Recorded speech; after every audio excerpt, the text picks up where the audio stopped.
I think that dynamic of me going in as I'm telling you things you need to know, not that you want to know, it then helps navigate through any sort of awkwardness that may occur within the sessions that I run.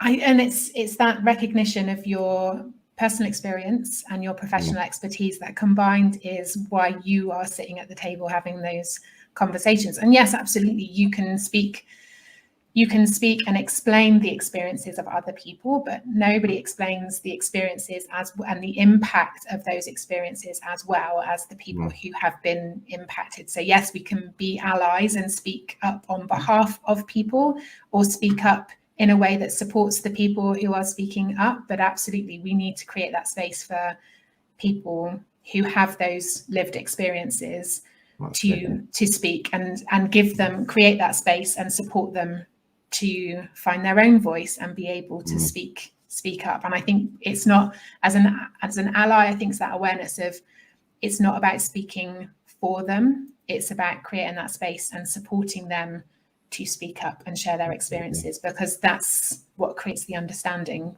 from my own experience. But I think there's sometimes that we feel like we need to speak for people, and that almost then undermines the whole point. It is a difficult giving way people that to navigate space.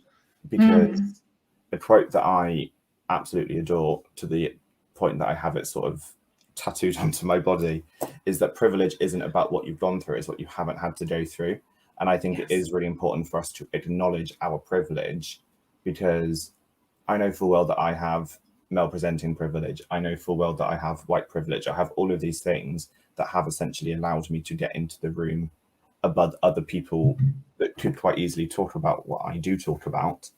But it would be a disservice to everybody else within my community to not acknowledge that and to not continue to have the conversations, because at the end of the day, the conversations are still being had. It is tricky, because for instance, if we were to talk about sort of women equality within the workplace, I'd potentially have a higher opportunity to go in and talk about it because I am male presenting. Am I the right person to talk about that? Absolutely not.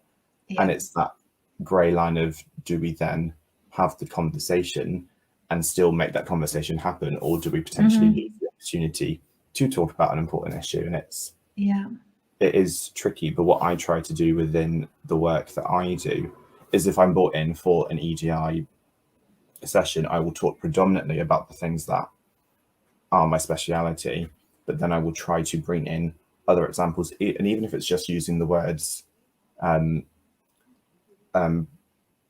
Black History Month, or about sort of gender pay gaps, even if I just sort of mention those words, it then sprinkles the idea that those are other things that they need to be having. And quite often or not, I will use the example of, I'm here to talk to you about these things because this is my speciality. I could talk to you about Black rights, but I'm not the person to do so.